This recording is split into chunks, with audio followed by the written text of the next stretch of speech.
maa ngi tudd Modou Fall nekk membre association des petits maraîchers bu Kayar nekkoon it ancien président wu APMK tey may wax ci turu APMK gi yëpp. APMK mooy lan. mooy association des petits maraîchers bu Kayar. waaw tey lan moo waral génn bi nii. génn bi nii mooy génn bu am boo xam ne bii mi ngi jëpp ci basé wu ci ay problème ndax tey dañuy dund ay jafe-jafe yoo xam ne yàgg nañ ko dund. waaye mën na wax ni jafe-jafe yi ñuy dund ren depuis 20 ans amu fi muy jafe-jafe yoo xam ne muy jëm ci wàllu njënd ak njaay ndax production wu li nga xam ne mooy jëm ci wàllu pomme de terre depuis ay at ñu ngi ci am problème mais ren dafa gën a garaaw gën a aggravé wu te jàppoon nañ ni ay changement mën na ci am ndax ak régime bu bees bi. léegi fii ñu toll lan moo xew exactement. li xew mooy bàyyi nañu pomme de terre zone de Niayes bi yëpp petit producteurs yi.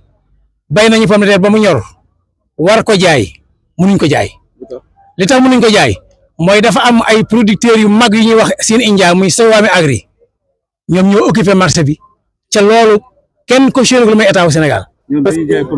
dañuy jaay comme yéen mais ñoo gën a bon am jaay ndax li la 15 bii passé côté la 15 bii passé ministre Serigne Gueye Diop ñëw na fii ci Kayar dem fee ci plateforme ba bi mu ñëwee moo taxaw wax ni. la 15 la Sowami Agri di arrêté su ko defee petit producteur yow jaay tey ji le 15 mars bii tey mooy le 27 mars ba léegi indien baa nga dugal produit ci marché bi kon le ministre bi waxoon lépp dara lu ci dëgg te ba muy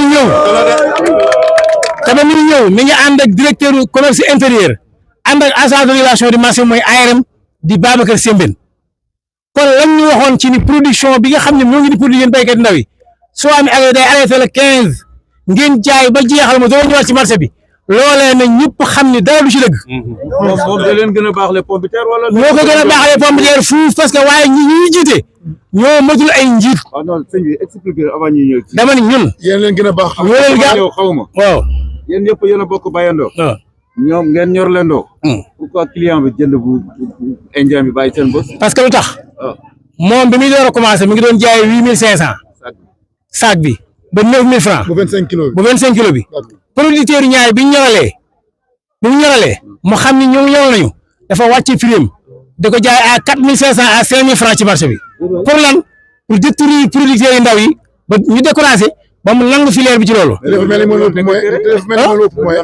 moo ñu ëpp yoon mais nag li nga ki nga xam ne moo war na juge nekk juge bi mooy état du Sénégal nga xam ne moo war nekk juge bi à travers ministre du commerce comme ak directeur commerce intérieur ak agent régulation mooy ARM bi nga xam ne Babacar Sembène moo ko jiite ñoom ñoo tegul mbir mi ci yoon ci parparlo ak maatay ci la ñuy dox bi ci des nag mooy dañuy interpeller état du Sénégal président bi ak premier ministre parce que ñoom ñoo ñu waxoon ni ñu rupture ci Sénégal lañ bëgg autosuffisance lañ bëgg rupture boobu ñu digal amul rupture bi amul parce que liñ fi gis ñoom nee nañ jubanti lañ wax mais ministre de l'agriculture bii ministre du commerce ak directeur commerce intérieur ak ARM ñoom nekkuñ ci jubal xam ci lañ nekk dëng ak tapale loolu nag dañoo bëgg gouvernement bi xam ko bu baax tey mu leer ni kii fi nekk directeur ARM tey muy Babacar Sembène moo fi nekkoon depuis 10 ans.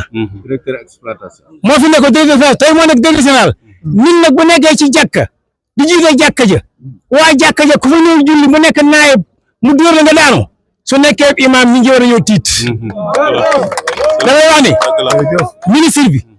ministre bi président de la république président Diomaye président Ousmane Sonko li ngeen ñu digoon du lii de da ngeen ñoo digoon rupture li fi nekk du rupture ab catastrophe lañ. léegi ñaata pomme de terre bi ñaata moo ñoragul. fi mu ne nii ñu toll li fi ñor ci ñaar bi jigéen na 100 000 tonnes. wallaahi suñu waxoon yëpp pomme de terre la. àll bi li fi ne ci ay jal moo ëpp li ne ci kër gi. am na yu ñoragul te fi leen toll ñu ngi koy jaay mooy de 200 ci àll bi te boo demee ARM bañ wax lañ waxoon mooy pomme de terre pour champ 300 ku ñu woon bon champ 300 tey ngay jaay 200 mooy de 200 ça veut dire que échec am na. lan mooy saafara bi. lan mooy saafara bi mooy gouvernement bi jël responsabilité am xam ne ñii mu santoon ministre du commerce directeur commerce intérieur ARM assainissement ci ay tappale la ñu ne. wax leen solution lan ngeen proposé. solution bi mooy gouvernement bi arrêté agrobusiness bi seen engrais mu arrêté ba béykat yi jaay seen produit parce que loolu la ñu waxoon ministre bi ñu ñëwee Kayar daf ñu woon su ma le 15 mars producteurs yi ndaw yi dañuy commencé jaay seen njëg arrêté. d'accord loolu amul. seen njaam ngi jaayee. 4000 francs ak 5000 francs. waaw yéen lu ngeen di jaayee. ñun mënuñoo jaay. mënuñoo jaay parce que ñun 7500 lañu war a jaay pomme de terre. parce que contribution bi ñu yor bu ñu jaayee 5000 du ñu génn léegi nag ku jaay 5500 ak ku jaay 4500 ku njëkk a jaral. loolu nag bi ci des mooy nañ ko gouvernement bi na jël ay responsabilités ci lii di xew yàqu-yàqu bi parce que bu subventionné jiw 10 milliards béykat ji nga ëpp 10 milliards def ci bu ñu waree war a nekk 40 milliards mu war nekk 15 milliards perte ma am na te état bi ko conseil. salaamaaleykum. Voilà, je m'appelle Souley Sow. Je suis producteur maraîcher. Ce point de presse de ce matin s'inscrit dans une série de communications que les producteurs de la zone des Niayes ont initiées pour dénoncer et fustiger un parti pris constaté par le ministre de l'Agriculture ou le ministre de l'Agrobusiness, devrais-je dire, et le ministre du Commerce. Comme vous le savez, depuis des années, le gouvernement du Sénégal s'est lancé dans une dynamique de réalisation de l'autosuffisance alimentaire, notamment dans la production de la pomme de terre. C'est ainsi que d'importantes subventions ont été portées sur les semences, sur les engrais et le carburant. Subventions que tous les producteurs magnifient à leur juste valeur. L'objectif étant de réduire le coût de production et de booster la production. Mais il fallait auparavant combler un gap de 60 000 tonnes pour assurer la production nationale. Et Swami Agri s'est proposé à combler ce gap-là. Maintenant, il fallait, pour ce faire, qu'elle construise des chambres froides pour pouvoir stocker sa surproduction. Mais aujourd'hui, nous constatons qu'au-delà des 60 000 tonnes, Swami Agri est allé jusqu'à 120 000 tonnes de pommes de terre. Oui. Chaque année, avant la période de récolte, une rencontre tripartite se tient au niveau de l'ARM, composée des producteurs, des grands commerçants et de l'État du Sénégal à travers l'Agence de régulation du marché pour fixer les délais de commercialisation qui sont dévolus à Swam Agri. C'est ici à Kayar que le ministre du Commerce a crié haut et fort que Swami Agri allait arrêter sa commercialisation le 15 mars. Mais jusqu'au moment où je vous parle, allez dans les marchés de l'intérieur du Sénégal, vous trouverez des plateaux chargés de produits en provenance de Swami Agri pour inonder le marché, bazarder sa surproduction pour plomber les producteurs locaux. Cette situation, nous ne pouvons plus l'accepter. J'ai l'habitude de dire il faut qu'on arrête d'engraisser des vautours pour affamer nos poulets. Il faut qu'on arrête d'engraisser des vautours pour affamer nos poulets. À l'endroit du ministre de l'Agriculture, du ministre de l'Agrobusiness, je dis, ce n'est pas dans la production de beaux discours qu'on développera le secteur. Ce n'est pas dans l'autoglorification de son parcours ou des voyages qu'il a eu à effectuer à travers le monde qu'on développera ce secteur. Ce n'est pas en adoptant une attitude de suffisance, une attitude cassante face aux producteurs qu'il développera ce secteur. À lui et à son homologue du commerce, nous disons d'arrêter leur ami Swami Agri pour que les petits producteurs puissent écouler leurs marchandises. Au président de la République et à son premier ministre, nous rappelons les engagements qu'ils ont pris lors de leur longue et périlleuse marche vers la victoire. Il nous avait promis une politique de rupture. Il nous avait promis une politique basée sur la souveraineté. Aujourd'hui, nous constatons qu'il y a un parti pris de Swami Agri au détriment des petits producteurs. Et aujourd'hui, le point de presse que nous organisons est un point de presse parmi tant d'autres. Avant-hier, c'était à Noto. Aujourd'hui, c'est à Kayar. Demain, ça se fera à Moro. Après-demain, nous irons à Lompoul. Ensuite, nous irons à Tchep. Nous irons à Portou. Nous irons dans la commune de Medjeben Gandiol. Crier haut et fort, stop, stop, Doina. Ensuite, nous allons envahir les rues. Nous allons organiser des assemblées générales pour dénoncer ce qui se passe aujourd'hui. Nous allons investir les plateformes. Nous allons investir les réseaux sociaux pour dénoncer ce qui se passe actuellement dans le secteur de la production horticole. Je vous remercie. Revenir en France. Oui, il n'y a pas de problème. Oui. Donc, je voulais... À combien vous évaluez un peu le stock, la production déjà?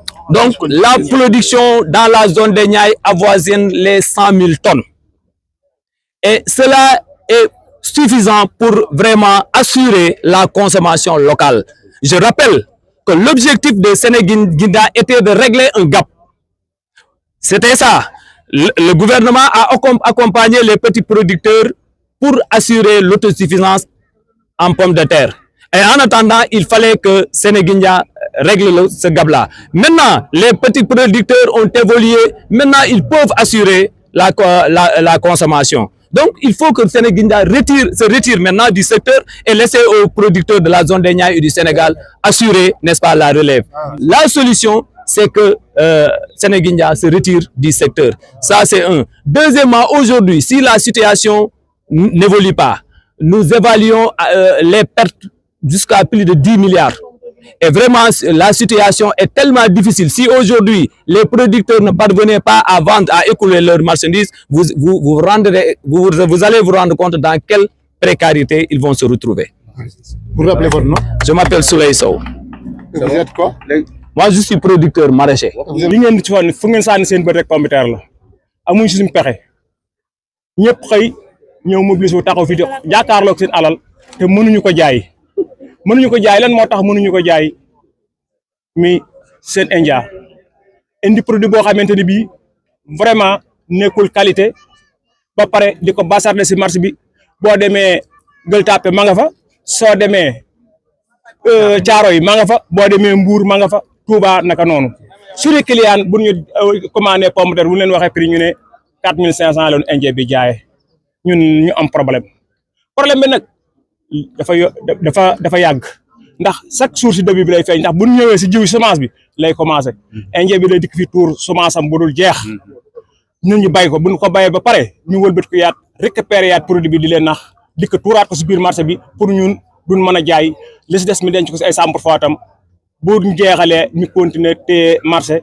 ba heure bu mu nee jeexal na état ubbi ko foofu nag état dañ fiy joxoñ état dafa am ñu nga xam ne ñoom la doxalee suñu diggante ak moom mi ARM ak ministre commerce ak ministre de la culture ministre commerce barki démb la fi jógee bi mu fi jógee lim ñu wax lépp dara gisuñu ko si ndax li tax dara gisuñu ko dane suba Indien bi day taxaw à minuit nii le 15 mars passé dara amu si ba tey jii nii Indien yi tey la gën a mën a sarse sans ay xoot saakoom di jël saako yi nga xam ne moom la ñu solee di sol produit di ko indi si marché bi di ñu yàqal suñu liggéey te ñu investir ay millions yoo xam ne si banque yi lañ ko jëlee woon tey ñi ngi gis ñëpp ñu taxaw kenn ku ne am na problème mu fay banque ndax mënut a jaay comme mënut a jaay nag Indien bi moo fi nekk bëgg ñoo yàqal ARM complice la si diggante moom ak Indien bi ndax moo ko jàppale ay tànkam Babacar Sembène dafa ñëw fii bi ñu waaj a ñorol ñu ànd dem si tool yi wan ko ne ko fii ak 20 jours dañuy génn produit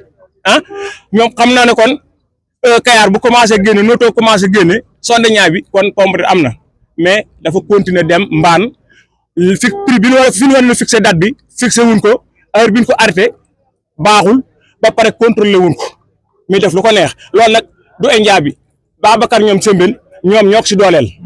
ndax buñ ko dooleel woon sur le 15 bi ñu la ko woon arrêté kon day doon arrêté mais nag daa am ku ko jàppal tànkam te ñun amuñu ko ñu jàppal ay tànk kon nag kumba am nday ak kumba amul nday damaa bëgg état bi xam ne ñun ñuy boole dox suñu diggante ak ñun liggéeyuñ defuñu seen liggéey mais ayram ndax ayram daanaka ne Babacar ma moo xam may demee dalee dem réunion ba léegi moom laa fay fekk ba ma dalee dem réunion ba léegi moom laa fay fekk te yóbbuwuñu fenn ah ministre de commerce bi xëy na booy xool moo tane si benn côté ministre de la culture ndax dana déglu mais amoo si moom yaakaar ndax mooy li ñu waxoon comme dañ na daanaka ne amuñu si moom yaakaar ndax nit boo waxee mi dañ daanaka amutoon si moom yaakaar en tout cas daal li ñu bëgg ah daar NJ bi moom buñ gisati problème te day jar nag ñun ndax wolof nee na bañam kanam borom ko fajal boppam day jar buñ gisatee oto NJ ñu taal bu ko nañ ko jaral il faut la tam mi jaral ñu taal oto NJ bu boobaa li ñu saafara na gën a saafarawu ndax itam ñoo ngi bëgg a dee te ku bëgg a dee yokku waaw te metti na te fi mu toll ni Babacar Sembène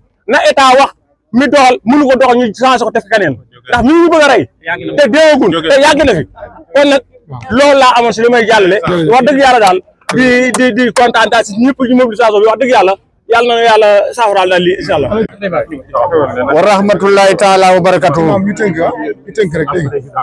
waaw man maa ngi tudd Mouhamadou Mansour Ndiaye dëkk Kayar bokk ci imaam yi dëkk bi di baykat am kàddu yoo xam ne li ñu fi tax andi man musuma def lii tey wóor nañu ni dëkkal ndax dañu kaa miinoon danoo miinoon lu neex waaye def te duñ ci fekk yàgg nañu ci lu mel nii waaye damay wax ni waa état bi jomb nañoo waxal si yàlla ndax yàlla yonent bi sallallahu alayhi wasallam dafa wax ni wa kullukum raahin wa kullukum mas'ulun an ra'iyatihi Ousmane Sonko xam na loolu ndax li boo gisee dongay daara yu bari mu convaincre leen ci waxam ci waxu yàlla la moo tax ñu ànd ak moom waaye mbir mi damay wax ni raxasam bi muy raxas dese naa set parce que mbir boo ko dee defar jël say noonu dugal fa duñ la defal lu baax parce que lii nga xam te ne moo am sabotage la te sabotage bi ci gouvernement bi lay dellu te ñoom du ñoom ñi nga xam ne ñoom lañ fi teg muy ay Sembène ki Sambane ñoom seen wàllu bopp ñoo fi nekk di yàq lu mu doon ndax ñoom dañuy bu ñu bayee ba pare dañuy chargé seeni kii ba mu fees ñu jël mbalit mi andil lu ko fii yàq ci marché bi te loolu dafay loo xam ne di baaxul kon nun lu ñuy wax nun bu ñu bokk ci état Sénégal lañu bokk ndax li fal Ousmane ci lañu bokk te nun moom la ñuy nooy wax dëgg yàlla Kayar ñu toog di ma déglu wallahi su ma dégg ñu Ousmane Sonko lu bon damay faxas mu dem du ma ko déglu kon nag tey bu ñu gisee loo xam ne ku ñu faloon la muy sunu soppe bu ñu gisee ñu koy yàqal den taxaw ci Ousmane lépp loo man ci tool bii li mu nekkee ci pomme de terre bi nar a yàqu ni ñu jëriñ te yaakaaroon la jàppe sa fukki loxo juróom doon la koy fàttali ndax lii xamoo ko dana bëgg nga jëgal ko sa bopp nag ndax ñett kat yàlla ne wax du wax ak ñoom joomal xiyam yàlla dani yoon bi sallallahu alayhi wasallam dafa wax ni salaasatun laa yukallimuhum laahu yawmal qiyaamati wala yuzakkihim wa lahum azaabun aliimun as-sayxu saanin wa maalikun kasaabun wa haa'ilun mustakbirun dégg nga li ma wax dama ne yoon saa dafa wax ni ñett yàlla du wax ak ñoom joomal xiyam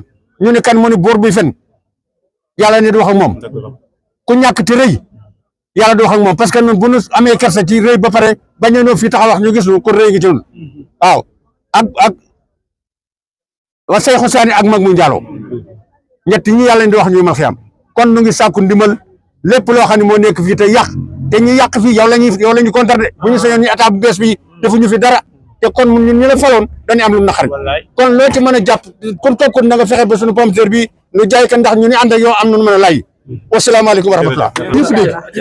salaamaaleykum mbooloo mi maa ngi tudd Ndeye Fatou Samb di productrice di baykat bokk si APMK association des producteurs maraîchers de Kayar ñun nag ñuy ay jigéen ñu bokk si mbay mi di bay di def ni comme góor ñi ni ñuy def bañ suñu doom yi dugg si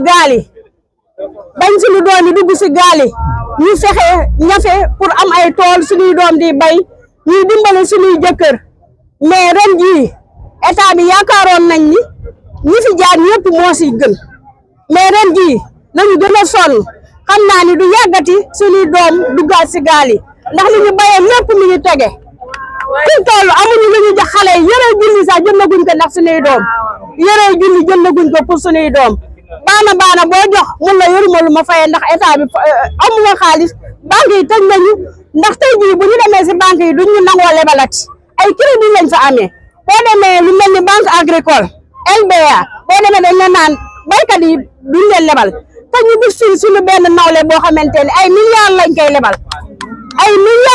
lebal bu demee banque agricole te banque agricole ñun ñoo ko tax a jóg baykat yi mais ñun gisuñu suñu bopp dugal naa dossier di pour campagne dañ maa annulé mais ñuy satisfaire agro business yi mais ñun baykat yu ndaw yi nañu dimbali ndax dañoo yor ak njaboot kon nag état bi moo ni suñuy doom bu ñu demati si gaal yi nañ ñu dimbali pour ñu mën a téye suñuy doom jaay nañu suñuy or jaay nañu suñu lépp pour mën a investir si mbay mi mais gisuñu dara si mbay mi président Diomaye Kayar 100% nga fi am président Diomaye Kayar 100% nga fi am Ousmane Sonko dig ñu lu neex te loolu ba léegi ñu ngi koy séntu waaye ren jii duñ ko yàq ndax munoo subventionné saako engrais daan jar 16000 nga ñëw indi ko 10000 baykat bi gis si boppam ñu ñëwati nga ni alam daan nañ ko jëndee 18000 ren jii ñu ngi si 11000 francs kon nag li nga def bu ko yàq ñun de pare nañu